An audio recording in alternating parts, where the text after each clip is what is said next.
मुख्यमंत्री सुक्खू के गृह विधानसभा क्षेत्र नादौन की गोइस पंचायत के खोरड़ गांव को सड़क से जोड़ने के लिए आखिरकार धरातल पर प्रयास नजर आने लगे हैं। स्थानीय ग्रामीणों और पूर्व सैनिकों ने डीसी हमीरपुर से सड़क निर्माण के सिलसिले में बुधवार को मुलाकात की थी। प्रतिनिधि मंडल में शामिल पूर्व सैनिक और परिवारों ने सड़क निर्माण न होने से आहत होकर अपने मेडल लौटाने की पेशकश डीसी के समक्ष की थी। मामले में डीसी हमीरपुर हेमराज वैरवा ने एक्शन करते हुए तुरंत एसडीएम को इस मामले में मौके पर जाने के निर्देश दिए थे। डीसी ने ग्रामीणों को भी 2 दिन के भीतर इस समस्या के समाधान का आश्वासन दिया था। मौके पर पहुंचे एसडीएम अपराजिता चंदेल और अन्य अधिकारियों ने ग्रामीणों को सड़क निर्माण के सहयोग करने के लिए भी सहमत कर दिया है। ऐसे में अब उम्मीद जताई जा रही है कि जल्द ही अब ये गांव सड़क सुविधा से जुड़ेगा।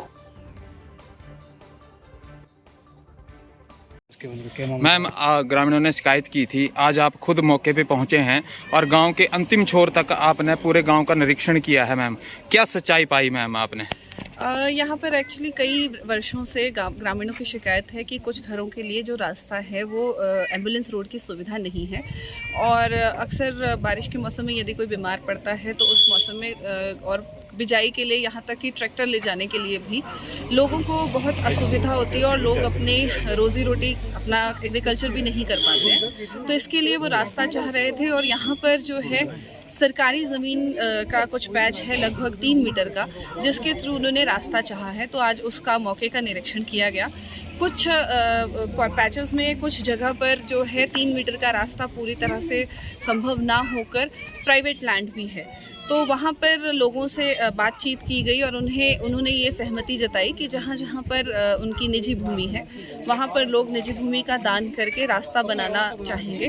तो इस संदर्भ में मैंने जो यहाँ के तहसीलदार हैं उन्हें निर्देश दिए गए हैं कि इस 3 मीटर तक के रास्ते का जो ततीमा काट कर और जिन भी लोगों की ज़मीन उसमें जा रही है उनको आइडेंटिफाई करें और उनको बुलाएं और उनसे सहमति लें। उनकी जो लैंड है, जितना एरिया सड़क में जाना है वो पंचायती राज विभाग के नाम किया जाए। तत्पश्चात यहाँ पर एक बार पुनः निरीक्षण किया जाएगा एसडीओ के साथ, जो कि टेक्निकली इस रास्ते की फिजिबिलिटी पूरी बताएंगे और यहाँ से अलाइनमेंट किस तरह से बनाई जानी है उसके बारे में हम एक और मौका करेंगे।